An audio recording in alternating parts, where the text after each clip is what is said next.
Yes, good afternoon, everyone. This is our Urdu lecture series. ये हमारा जो है इस चैनल पे आपके लिए बेसिक कंपोजिशन और बाकी जो एसेंशियल सब्जेक्ट्स हैं स्टूडेंट्स के उनके लेक्चर्स जो है हम स्टार्ट करेंगे. तो here we will start with our first lecture with the basic composition skills. तो बेसिक कंपोजिशन स्किल्स जो है वो अंडर ग्रेजुएट स्टूडेंट्स जो है वो यूनिवर्सिटी में उनका कोर्सेज होते हैं, especially those who are enrolled in BS English. BS English जो है उनके स्टूडेंट्स जो है वो बेसिक कंपोजिशन कोर्सेज जो है वो सेकंड सेमेस्टर से पढ़ना शुरू कर देते हैं. तो here I am going to talk about how to start with writing, how to start with composition. English composition जो है वो कैसे start करनी चाहिए. Remember, we are not talking about English grammar. We are talking about how to start with writing. Writing जो है वो कैसे शुरू करनी चाहिए. So before starting this lecture, here I should introduce you with our references. So ये जो पूरा lecture होगा ये जो है MC Graw-Hills की जो है बुक राइट नाउ वहाँ से जो है पूरा मटेरियल लिया गया है. So now the question is that के राइटिंग कैसे स्टार्ट की जाए. हमारे लिए डिफ़िकल्ट जो है सबसे ज़्यादा जो डिफ़िकल्ट स्किल होता है वो होता है writing. We often speak in English, we often read, we often actually listen all the time in our class, but we do write very little. I'm talking about formal writing. I'm not talking about writing which you often do on WhatsApp, Facebook, or any other social media. वहाँ पे आप बहुत ज़्यादा writing करते हैं, लेकिन आप जो है फॉर्मल राइटिंग नहीं करते. फॉर्मल राइटिंग आपके एकेडमिक सक्सेस के लिए बहुत ही ज़्यादा इम्पोर्टेंट है जी. तो what we will cover in today's lecture.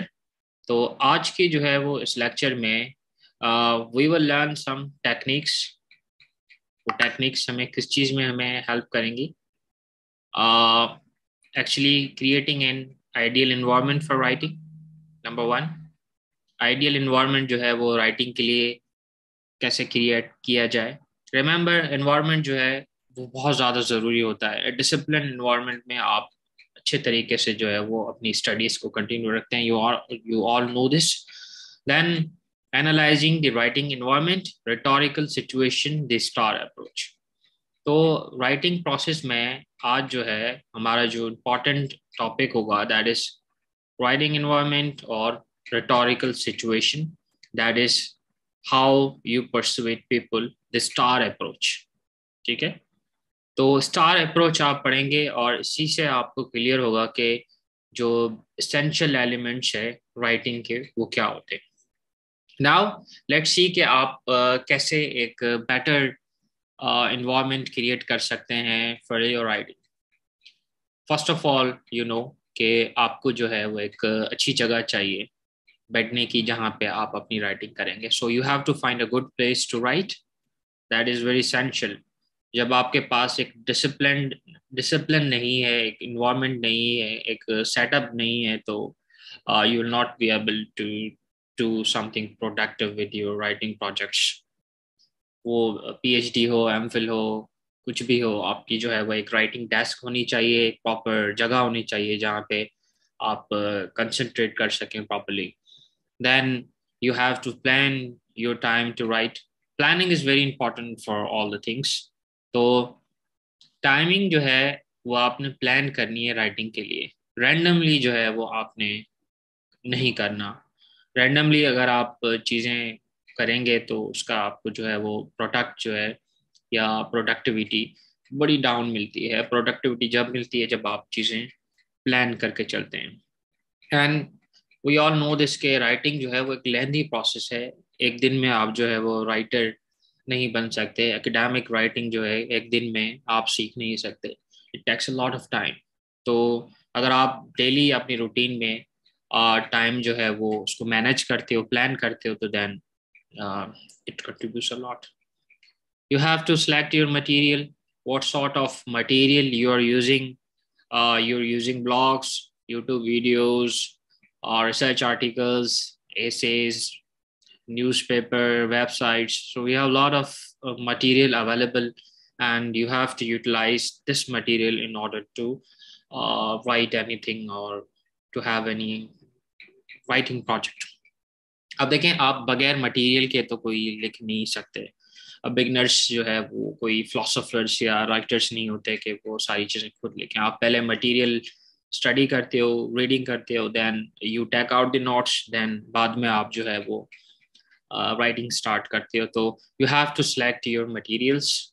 All right, so we talked about this. Establish a method for saving your work. अब आपने जो है वो एक तरीका अख्तियार करना है, that is to take the notes. Notes taking क्या होती है एकेडमिक्स में, स्टडी में, यूनिवर्सिटी लेवल पे कैसे होती है, and how can you save your work digitally and through paper as well. So उस पर भी आपने ध्यान देना है कि आपने अपना वर्क कैसे सेव करें. फॉर एग्जांपल, आपने एक सेपरेट फाइल बनाई हुई है for English grammar. For example, आप डेली बेसिस पे राइटिंग कर रहे हैं, आप सेव करते जा रहे हैं एक फोल्डर में माइक्रोसॉफ्ट वर्ड के ज़रिए. So you have to find out the method, convenient method that should save your work. उसमें आपके रेफरेंसेस हैं, फैक्ट्स एंड फिगर्स हैं, पूरी इंफॉर्मेशन जो है वो आपने सेव करनी है. Create an inviting atmosphere. एक वेलकमिंग एटमॉस्फेयर होना चाहिए, और आपने मिनिमाइज करनी है डिस्ट्रैक्शंस, जैसे मोबाइल फ़ोन जो है और बार बार जो है वो मैसेजेस आना, कॉल्स आना, या सोशल मीडिया पे आप चले जाते हैं तो you spend a lot of time there, Facebook या व्हाट्सएप पे.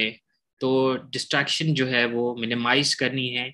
जब आप राइटिंग पे बैठे हैं, you know you have to write for 1 hour, तो आपने सारे मोबाइल फ़ोन, सारी चीज़ें साइड पे कर देनी है या साइलेंट पे कर देनी है. ठीक है, तो what you have to do, you have to find a good place to write.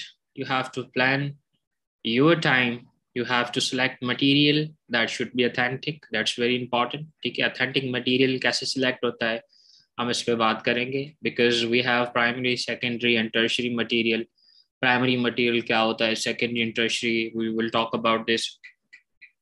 So how you're going to save your material, notes taking, notes making कैसे होती है, we'll talk about this. और एक वेलकमिंग एटमॉस्फेयर आप कैसे बनाएंगे जहाँ पे आप इंटरेस्टेड हो, मोटिवेटेड हो अपने राइटिंग प्रोजेक्ट्स में, and you have to minimise distractions. That's the biggest enemy you will ever face. सबसे बड़ा जो दुश्मन है वो आपकी टेक्नोलॉजी है इटसेल्फ, बिकॉज टेक्नोलॉजी हमें रेगुलेट करती है, हम टेक्नोलॉजी को रेगुलेट नहीं कर पा रहे, और हम बहुत ज़्यादा सेचुरेटेड हो गए इसमें. दैट्स वाई हमारा जो प्रोडक्टिव 6 to 7 आवर्स डेली हमारी जो स्टडी है उसमें देने चाहिए for our better productivity, for our better future, वो हम बिल्कुल कट ऑफ कर रहे हैं फॉर इंस्टेंट ग्रेटिफिकेशन. तो इस चीज़ से जो है वो अवॉइड करना है. तो ये चीज़ें इंपॉर्टेंट हैं for creating an ideal writing environment. Okay, imagining your ideal writing environment. अच्छा, देन आपने खुद जो है वो एक एक्टिविटी करनी है. आपने 3 से 4 मिनट जो है वो सोचना है कि भाई आपके लिए कौन से जो है वो एक आइडियल राइटिंग इन्वायरमेंट हो सकता है. मटेरियल की अवेलेबिलिटी हो सकती है, या कोई और चीज़, या कोई जो है वो रूम में कोई ऐसी चीज़, बेटर जो है वो सोफ़ा सीट्स या एक अच्छी स्टडी टेबल आपके लिए वो क्या हो सकती है. You have to actually brainstorm over this. तो आपने एक सिचुएशन आइडियल अपने हिसाब से जो है वो ब्रेनस्टॉर्म करनी है इन दिस एक्टिविटी.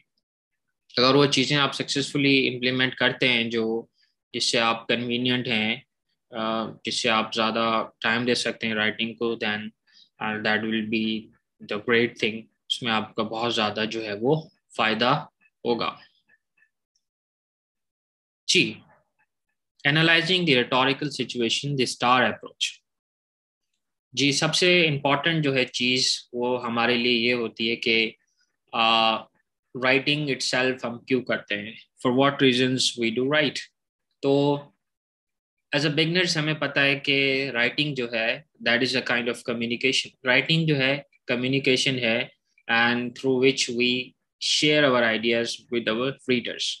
ठीक है, तो देन इसके लिए हम टर्म यूज करते हैं रिटोरिक। सबसे अच्छी जो कम्युनिकेशन वो होती है जिसमें रिटोरिक हो। Rhetoric is what, art of persuasion. जैसे आप लोगों को परसुएट करें, अपनी बात मनवाएं कि whatever you are saying in your writing, in your paragraph, in your essay is correct, और वो उसको एक्सेप्ट करें जो भी आप लिख रहे हैं। तो the term rhetoric simply refers to the art of communicating effectively through writing और स्पीकिंग। राइटिंग और स्पीकिंग से अगर आप इफेक्टिवली कम्युनिकेट करेंगे तो आप उसको बोलेंगे दैट इज रिटोरिक। ठीक है, अब जो रिटोरिक है वो कहाँ पे यूज हो सकता है, वो आपकी कोई भी राइटिंग हो, एसेस फॉर स्कूल, ठीक है, report for your boss, email to your friend, whenever you're writing email to your friend or your boss or anyone else, your colleague in a company, तो आपका जो मकसद होता है that is to convey message. अगर वो message effectively convey हो जाता है तो वी विल से दैट के रिटोरिक्स जो है प्रॉपरली यूज्ड हुए हैं। So for the rhetorical situation, the star approach, you will consider 5 points that are very important. These are the 1, 2, 3, 4, 5. These are the five. Actually, these are the five sides of star. आप देखें कि ये जो है 5 star की sides बन जाती हैं, कॉर्नर्स बन जाते हैं। ठीक है, अब rhetorical star is what?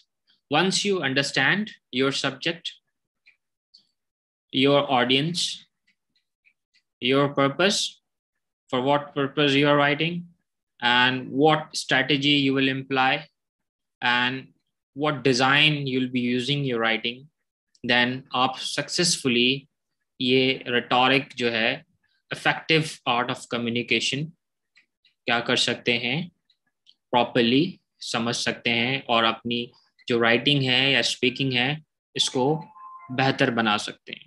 So you'll have to consider these 5 points of rhetorical star in order to have effective communication while sharing your ideas through writing or speaking. I think ये आपको समझ में आ गया होगा।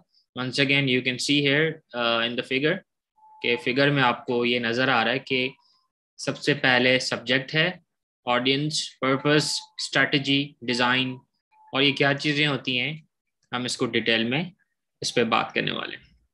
जी, now once again summarizing this, effective communication, that is the art of rhetoric. Rhetorics जो है वो effective communication होती है जिसमें आप persuade करते हैं लोगों को, अपनी बात मनवाते हैं, and that is done through communication of course. तो उसके लिए 5 जो है वो important points होते हैं जो आपको पता होने चाहिए before you're writing or speaking. All right, so now let's talk about the subject. Number 1 here highlighted, subject. अब सब्जेक्ट क्या होता है और सब्जेक्ट के बारे में आपको क्यों पता होना चाहिए in order to write effectively. सबसे पहले आपने डिटरमिन करना है कि what topic to cover. Subject वो होता है कि आप किस उन्वान पे, किस टॉपिक पे जो है वो लिख रहे हैं। अगर आप क्लियर नहीं है कि आपका टॉपिक क्या है देन डेफिनेटली आप जो है वो एक इफेक्टिवली लिख नहीं सकते या स्पीकिंग नहीं कर सकते। What we have seen in exams, exam system में हमने ये देखा है कि नॉर्मली स्टूडेंट्स जो है वो क्या करते हैं कि जो क्वेश्चन है वो ठीक से नहीं पढ़ते, कीवर्ड्स को कवर अप नहीं करते, और इसका नतीजा ये होता है कि वो सब्जेक्ट सही से समझ नहीं पाते, और एज अ रिजल्ट वो जो लिखते हैं वो इररिलेवेंट होता है, या वो kind of writing that is not effective. Effective जो है वो कम्युनिकेशन नहीं होती। ठीक है, तो इसमें क्या चीज़ इंपॉर्टेंट है कि what is the specific message that you want to convey to your reader. अब जो भी आप लिख रहे हैं आपको पता होना चाहिए कि आप क्या जो है वो मैसेज कन्वे करना चाह रहे हैं अपने रीडर्स को। What is your specific message, that's very important. ठीक है, स्पेसिफिक मैसेज आपका क्या है, जिस्ट क्या है, आप क्या आइडिया जो है किस आइडिया को कन्वे कर रहे हैं। ठीक है, ये बड़ा इंपॉर्टेंट है और ये सब्जेक्ट में आपको पता चलता है। सो आपने क्या करना है कि अप्रोप्रिएट सब्जेक्ट सिलेक्ट करना है with in the parameters of your assignment. जो भी आपने असाइनमेंट मिली है, कोई ऐसे लिखना है, क्या भी करना है, वहां से आपने सब्जेक्ट जो है वो क्या करना है, सिलेक्ट करना है, अप्रोप्रिएट होना चाहिए और आपको पता होना चाहिए कि आप कौन सा मैसेज जो है वो डिलीवर करना चाह रहे हैं अपनी राइटिंग में। अगर आपको पता ही नहीं है कि what you are suppose to write, तो डेफिनेटली आप जो है वो इफेक्टिवली जो है वो कम्युनिकेट नहीं कर सकते। इसके बाद सबसे बड़ी प्रॉब्लम आती है टॉपिक में, दैट इज के आप टॉपिक जो है वो बहुत ज़्यादा वाइड होता है। कोई भी टॉपिक हो, फॉर एग्जांपल मिलिट्री, मिलिट्री एक टॉपिक है, पॉलिटिक्स, इकोनॉमिक्स, इकोनॉमिक्स जो है या एनीथिंग, डेमोक्रेसी, कोई भी टॉपिक है, तो ये टॉपिक्स बहुत ज़्यादा वाइड होते हैं। ठीक है, तो वाइड टॉपिक्स जो हैं आपने इसको नैरो डाउन करना है, इसकी सर्टेन डायमेंशंस जो है वो डिस्कस करनी है। Like you see here in the picture के जो फनल होती है वो उसकी शेप कुछ ऐसी होती है फनल की। फनल के जो ऊपरी सतह होती है वो उसकी विड्थ ज़्यादा होती है as compare to the down one. ठीक है, यहाँ पे ये नैरो होती जाती है जब जैसे जैसे ये नीचे चले जाते हैं। यहाँ से आप देखें तो ये नैरो होती जा रही है। अब यहाँ के ऊपर की विड्थ और यहाँ की विड्थ, इसमें दिन रात का फर्क है। तो डेफिनेटली कि यहाँ पे जो है विड्थ कम हुई है तो ये स्पेसिफिक हो गई, यहाँ पे बिल्कुल डायरेक्शन में हो गई है, और यहाँ पे स्कोप ज्यादा है, एरिया ज्यादा है। तो जैसे ज्यादा स्कोप होगा, एरिया होगा, सब्जेक्ट इतना बड़ा होगा, आपके लिए उतनी ज्यादा प्रॉब्लम होगी लिखने में। तो आपने क्या करना है, नैरो डाउन करना है सब्जेक्ट को पर्टिकुलर डायमेंशन में। जैसे डेमोक्रेसी है तो आपने डेमोक्रेसी को नैरो डाउन कर लिया और लिखा के एक स्पेसिफिक पॉइंट पे आ गए कि डेमोक्रेसी जो है वो जो है इकोनॉमिक सक्सेस में हेल्प करती है कंट्रीज की। तो आप एक पर्टिकुलर डायमेंशन में आ गए। ठीक है, अब इकोनॉमिक में आपने कह दिया तो इकोनॉमिक्स भी बहुत बड़ा टॉपिक है, तो आप कहेंगे कि डेमोक्रेसी इकोनॉमिक्स में हेल्प करती है, specially in managing capital flow for example. आपने उसकी बात की, तो अब आपके लिए स्लाइटली इजी हो जाएगा कि आप जो है वो अपना स्पेसिफिक मैसेज या अप्रोप्रिएट जो है वो सब्जेक्ट ढूंढ लें अपने राइटिंग प्रोजेक्ट के लिए। तो नैरो डाउन टेक्निक्स कैसे होती हैं राइटिंग की, and these are very important for university assignments और सीएसएस पीसीएस एग्जाम्स के लिए, उनके लिए भी बहुत ज़्यादा इंपॉर्टेंट होती है। बिकॉज आपने एक पर्टिकुलर बात करनी है, पर्टिकुलर डायरेक्शन में आपने पूरे टॉपिक को आप डेफिनेटली जस्टिफाई नहीं कर सकते इन योर पैराग्राफ्स और इन योर एसेस। ठीक है, तो for example you wouldn't be able to cover the entire subject of staying, okay, in a short paper, but you could adequately cover a few specific techniques। ठीक है, तो ये एक example यहाँ पे दिया गया, मैंने आपको इससे ज़्यादा बेहतर एग्जाम्पल दिया कि आप कैसे नैरो डाउन कर सकते हैं अपनी राइटिंग को। ऑलराइट,